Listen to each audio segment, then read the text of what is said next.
everyone, welcome to questions on group 2 elements. So the first question we have here, the reactivity of group 2 elements, Mg to Ba, increases down the group, explain why, worth 3 marks. So just so we know what we're talking about, it's always a good idea to make sure we're highlighting, underlining key parts of the question. So we want to know why it's increasing. So reactivity, increasing, got to explain why. So 3 marks, got to break things down into 3 sections. So this is the way that I would set this out. So I'm breaking down the 3 sections. If you want to put it all together in one answer, then that's absolutely fine. But I'd start talking about the increase in size as we go down the groups. As we go down group 2, from one level to the next, we're adding on another shell each time, increasing the number of shells by 1 each time. So you talk about your atomic radius increasing, saying you've got more shells, you've got more electrons. You can mention the shielding as you're going down that group there. So they're getting bigger as you're going down the group.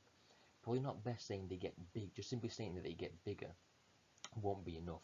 You need to show that saying that atomic radius increasing, getting more shells, there's more energy levels, something as you're going down the group, that's what's happening. Then what we can do is we can talk about the attraction between the nucleus and those outer electrons. Now because as we're going down the group, each time, as we mentioned, we're gaining more and more shells and more energy levels.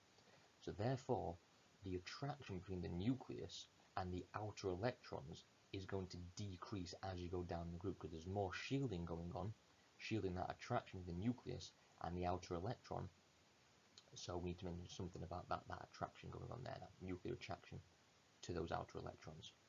Now because of that, because that's going on, if we mention about the ionization energy, so the ease at which it is to remove those outer electrons, as you go down the group, it's going to become easier to remove those electrons because we've got more shielding as we're going down the group due to because there's more shells, less attraction to the nucleus and the outer electrons, much easier to lose or to get rid of those electrons. So we need something along those lines there.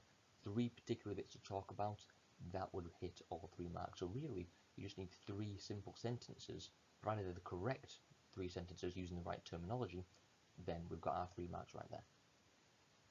Second question, we need to see what statement is correct. Now with these sort of questions, if you're unsure, it's almost a case of process of elimination. If you can read the statements and go straight away, yep, I know which one it is, then great. If not, then just have a good look through and see which ones you can cancel out straight away. So if I start with A, the reactivity of the elements decreases down group 2. Now, just so happens because of the question that we answered to begin with, we know that's not the case. So that should be increases. So A is not correct, so let's ignore that. I'll just go to D. If I'm looking at that equation there, well, that doesn't seem right because it's in group 2. Strontium's a group 2 element, so therefore it'd have a 2 plus charge.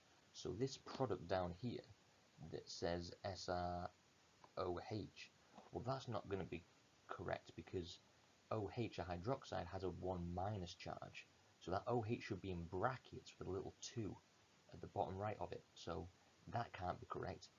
Neutralization reaction, well, that's where we should have some water being produced, generally speaking, and we need an acid and a base of sorts. So that's not really going on there.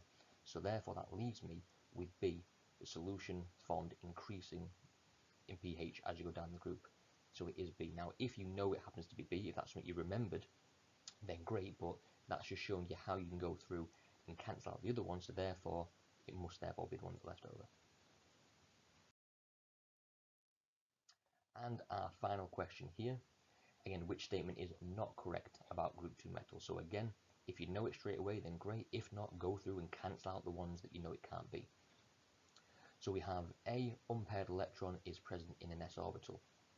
Well, it just so happens that straight away I've hit the one that I think, well, that's not correct, because group 2 is definitely going to fill, yes, group 1s wouldn't fill the s orbital, that just have the 1 electron in there, but there's group 2 elements will fill those s orbitals, because there's only 1 s orbital, so therefore 1 orbital holds 2 electrons with opposite spin, so yeah, I'd say straight away it'd be A. And if you then go through B, C and D, you'll find that based on the other questions we've answered previously in this, you realise that those aren't the case either. They're not correct. They are correct, sorry. So the one that isn't correct is that first one A. So sometimes you might hit that one first and it goes great, but work through it. If you know it, then great. If not, try and cancel things out as you go along.